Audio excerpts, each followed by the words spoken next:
শক্তিশালী ভূমিকম্পের আঘাতে লণ্ডভণ্ড মিয়ানমারে এখনো মিলছে প্রাণের সন্ধান। স্থানীয় সময় বুধবার দেশটির মধ্যাঞ্চলীয় শহর মান্দালয়ের একটি হোটেলের ধ্বংসস্তূপ থেকে অলৌকিকভাবে এক ব্যক্তিকে জীবিত উদ্ধার করেন দমকল কর্মীরা। তারা জানায়, ভূমিকম্পের পর ১২৫ ঘন্টা ধ্বংসস্তূপের মাঝে আটকে ছিলেন তিনি। তাকে উদ্ধারের পর দ্রুত হাসপাতালে পাঠানো হয়। বর্তমানে উদ্ধার হওয়া ওই ব্যক্তির অবস্থা স্থিতিশীল রয়েছে বলে জানা গেছে। তবে জীবিত উদ্ধার হলেও সময় গণনার সঙ্গে সঙ্গে পাল্লা দিয়ে বাড়ছে মৃতের সংখ্যা।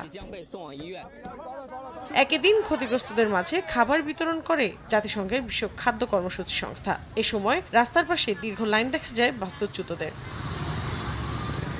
এদিকে স্মরণকালের বিধ্বংসী ভূমিকম্পে প্রাণহানির সংখ্যা বৃদ্ধি ও জীবিত উদ্ধার ব্যক্তিদের বাঁচা মরার লড়াইয়ের মাঝে ২২ এপ্রিল পর্যন্ত যুদ্ধবিরতির ঘোষণা দিয়েছে জান্তা সরকার। ভূমিকম্পে বিপর্যস্ত দেশটিতে ত্রাণ সহায়তা ও উদ্ধার প্রচেষ্টা জোরদারের লক্ষ্যে এ সিদ্ধান্ত নেওয়া হয়েছে বলে জানায় দেশটির রাষ্ট্রীয় চ্যানেল MRTV। তবে বিদ্রোহী গোষ্ঠীগুলোকে সতর্ক করে জান্তা সরকার বলেছে, যুদ্ধবিরতি চলাকালীন হামলা, নাশকতা কিংবা লোকজনকে সংঘটিত করা, সমাবেশ ডাকা এবং শান্তি বিঘ্নিত করার মতো কোনো পদক্ষেপ নেওয়া হলে সামরিক বাহিনী তাদের বিরুদ্ধে যথাযথ ব্যবস্থা নেবে।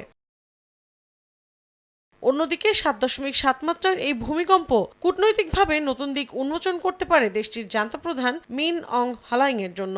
এক প্রতিবেদনে এ তথ্য প্রকাশ করে বার্তা সংস্থা রয়টার্স জানায়, এই দুর্যোগের কারণে কূটনৈতিক যোগাযোগের সুযোগ সৃষ্টি হয়েছে, যা ২০২১ সালের অভ্যুত্থানের পর থেকে প্রায় স্থগিত ছিল।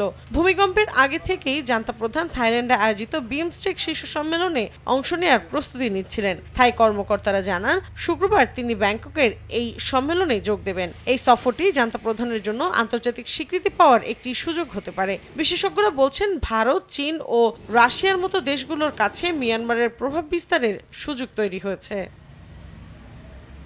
মৌসুমী সাথী, সময় সংবাদ।